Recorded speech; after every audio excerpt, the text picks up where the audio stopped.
ये आकाशवाणी जयपुर अजमेर है। अब आप रितिका गुप्ता से उदयपुर जिले की चिट्ठी सुनिए। इसके लेखक हैं हरीश पालीवाल। राजस्व मंत्री और उदयपुर जिला प्रभारी मंत्री रामलाल जाट ने पिछले दिनों उदयपुर में 20 सूत्रीय कार्यक्रम और फ्लैगशिप योजनाओं की समीक्षा बैठक ली। बैठक में अधिकारियों को सभी योजनाओं का व्यापक प्रचार प्रसार कर अधिक से अधिक क्रियान्विति सुनिश्चित करने के निर्देश दिए गए। उन्होंने चिरंजीवी स्वास्थ्य बीमा योजना के तहत निजी अस्पतालों की शिकायतों को गंभीरता से लिया और चिकित्सा विभाग को नियम अनुसार जांच करने के निर्देश दिए। उन्होंने कहा कि निजी अस्पतालों में चिरंजीवी मित्रों द्वारा पात्र लोगों को उस अस्पताल में उपलब्ध सभी पैकेज की जानकारी दी जाए और साथ ही कोई समस्या होने पर पात्र मरीज की पूरी मदद की जाए। श्री जाट ने कन्यादान योजना की समीक्षा करते हुए कम आवेदन मिलने पर चिंता व्यक्त की और कहा कि अधिक से अधिक पात्र लोगों से आवेदन लें ताकि कन्याओं के विवाह पर पात्र लोगों को अनुदान मिल सके। पिछले दिनों जन स्वास्थ्य अभियांत्रिकी विभाग के राज्य मंत्री अर्जुन सिंह बामनिया की अध्यक्षता में उदयपुर में पीएचईडी क्षेत्रीय कार्यालय में संभाग के अधिकारियों की विभागीय समीक्षा बैठक आयोजित की गई। बैठक में बांसवाड़ा, चित्तौड़गढ़, डूंगरपुर, प्रतापगढ़, राजसमंद और उदयपुर के अधीक्षण अभियंता, अधिशासी अभियंता और अन्य अधिकारी मौजूद रहे।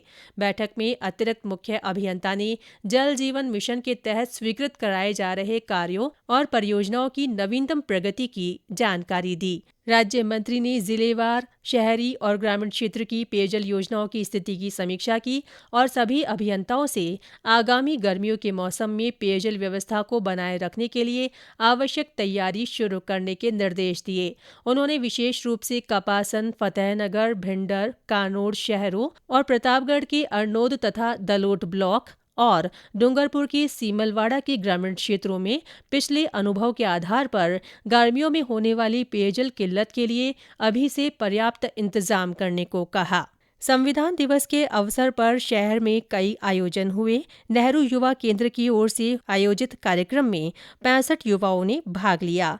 इस मौके पर आए सभी अतिथियों ने भारतीय संविधान की प्रमुख विशेषताओं के बारे में युवाओं को जानकारी दी। कार्यक्रम में भारत के संविधान में लिखित कर्तव्यों की पालना के बारे में विस्तृत रूप से बताया गया। भगवान बिरसा मुंडा की जयंती और जनजातीय गौरव दिवस के अवसर पर उदयपुर में राजस्थान के जनजातीय स्वतंत्रता सेनानी विषय पर 2 दिवसीय राष्ट्रीय संगोष्ठी आयोजित हुई। इसमें पूर्व सांसद रघुवीर मीणा ने कहा कि जनजातियों का इतिहास उनके राष्ट्र प्रेम और मातृभूमि के लिए बलिदान से भरा हुआ है।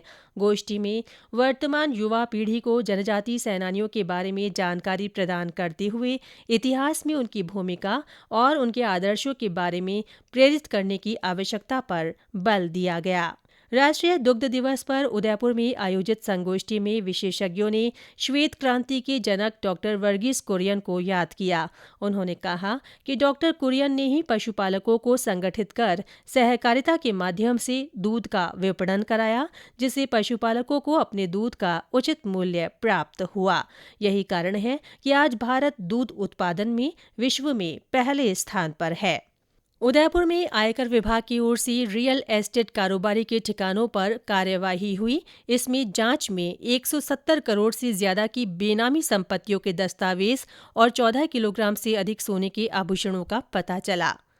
उदयपुर में भारतीय स्टेट बैंक क्षेत्रीय व्यवसाय कार्यालय और स्टेट बैंक ऑफ इंडिया की कॉरपोरेट सोशल रेस्पॉन्सिबिलिटी एक्टिविटी की ओर से सलुम्बर, सराडा और खेरवाड़ा के सरकारी स्कूलों में छात्राओं को सैनिटरी पैड वितरित किए गए।